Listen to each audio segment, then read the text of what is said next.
แกจะเอาใจรถไปไหนฉันอยากจะทำให้ดีกว่านี้แต่ก็ทำได้เท่าที่มีก็สู้ทนสู้ไปเห็นเธอต้องโหนรถเมล์กับฉันเธอต้องกินข้าวแกงข้างๆกันบางทีก็เสียใจเธอต้องลดตัวมาทุกมาทนแต่ในความขัดสนความรักยังล้นใจอยู่กับฉันตรงนี้เธอนะจะไม่ยอมเสียเธอ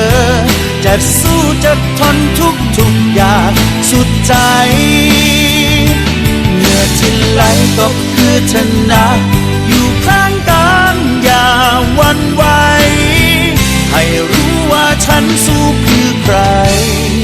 สู้ไปก็เพื่อฉันจะไม่ให้เงินแกใช้สักบาทเดียวดูที่มันจะเลี้ยงดูแกได้ไหมฉัน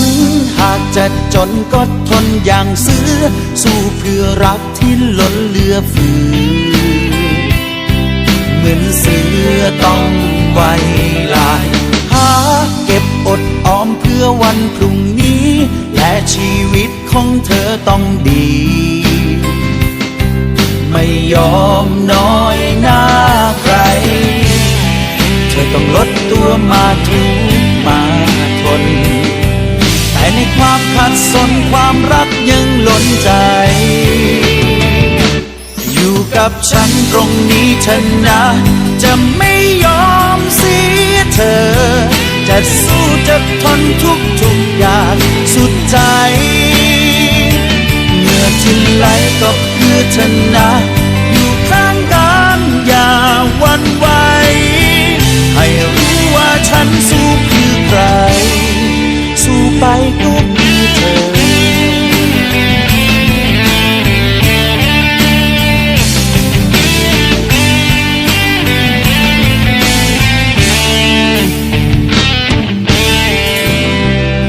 ต้องลดตัวมาทุก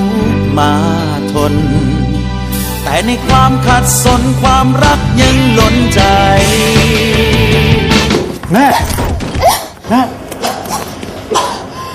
แม่ของคุณต้องได้รับการรักษาอย่างต่อเนื่องนะครับพี่เสือต้องสู้สิพี่สู้อย่างเสือไงสู้เบนเชื่อนะว่าพี่ทำได้ดูที่มันจะเลี้ยงดูแกได้ไหมงั้นพ่อคอยดูแล้วกันอยู่กับฉันตรงนี้เธอนะจะไม่ยอมเสียเธอจะสู้จะทนทุกอย่างสุดใจเหงื่อที่ไหลก็เพื่อเธอนะ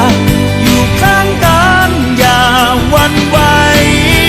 ให้รู้ว่าฉันสู้เพื่อใครสู้ไปก็เพื่อเธอเบนฉันทนเห็นแกเป็นแบบนี้ไม่ได้ฉันจะส่งแกไปอยู่กับป้าที่ต่างจังหวัดสู้ไปก็เพื่อเธอ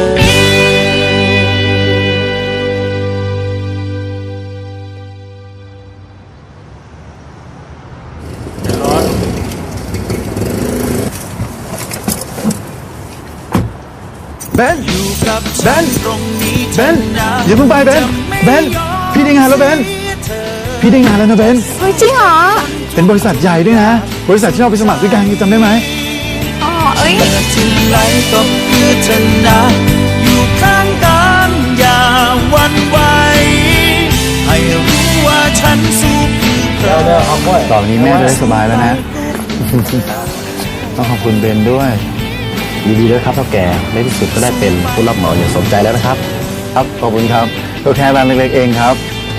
ขอบคุณเบนมากด้วยนะไม่มีแย่เลยรู้เปล่าเสียเงินแล้วอยู่กับฉันตรงนี้เธอนะจะไม่ยอมเสียเธอจะสู้จะทนทุกอย่างสุดใจ